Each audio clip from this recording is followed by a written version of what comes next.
হরকুটি রায়বাড়ির পুজোর যিনি উদ্যোক্তা সে অর্চিষ্মান বাবু আমার সঙ্গে রয়েছেন, তার সঙ্গে কথা বলবো যে দাদা আপনাদের এই পুজো কততম বছর হচ্ছে আর কিভাবে শুরুটা হয়েছিল। নমস্কার, আমি অর্চিষ্মান রায় ব্যানার্জি। আমি হরকুটি রায় ব্যানার্জি বাড়ি দুর্গাপুজোর 12তম প্রজন্ম। আমাদের বাড়ির দুর্গাপুজোর বয়স 333। 273 বছর এই অট্টালিকা যেটা নির্মাণ করা হয়েছে। আমাদের 238টি জানলা দরজা, সামনের দালান পেছনের দালান। আসলে আজকাল কলিকাতা, গোবিন্দপুর এবং সুতানুটি নিয়ে আমার বাড়িটি সুতানুটি গ্রামের একটি অস্থি বিসর্জনের ঘাট ছিল, জঙ্গল। আমার প্রথম পূর্বপুরুষ কেশব চক্রবর্তী, উনি ফুলিয়ামের বিষ্ণুপুর থেকে এসেছিলেন ঠাকুর স্থাপনা করতে। উনি সাধনা ক্ষেত্রে এখানে এসেছিলেন। তখন উনি এই পুকুর পাড়ে মায়ের মূর্তি তুলে খুঁজে পান। তারপর মায়ের স্বপ্নাদেশে এই রূপ, আমাদের লক্ষ্মী সরস্বতীর কোনো বাহন নেই। আর আমাদের যেহেতু বিষ্ণুপুর থেকে পূর্বপুরুষ এসেছিলেন, আমাদের মায়ের ঘোড়ার বদলে আছে বাঁকুড়ার বাঘ।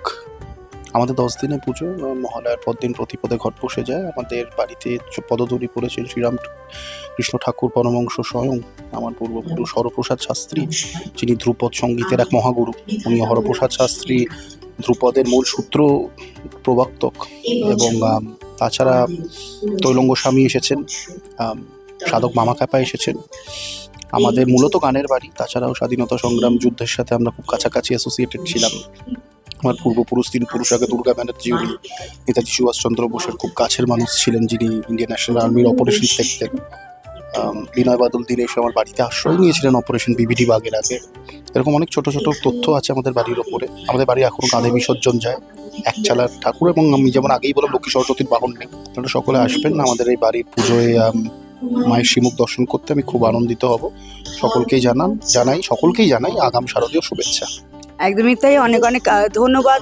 টুডে স্টোরি পুজো স্পেশালে আমরা হরকুটির রায় ব্যানার্জি বাড়ির পুজো উদ্যোক্তা অর্চিষ্মান বাবুর সঙ্গে কথা বললাম। তিনি কিন্তু সকলকে আমন্ত্রণ জানিয়েছেন, আপনারা আসুন বনেদি বাড়ির পুজো উপভোগ করুন।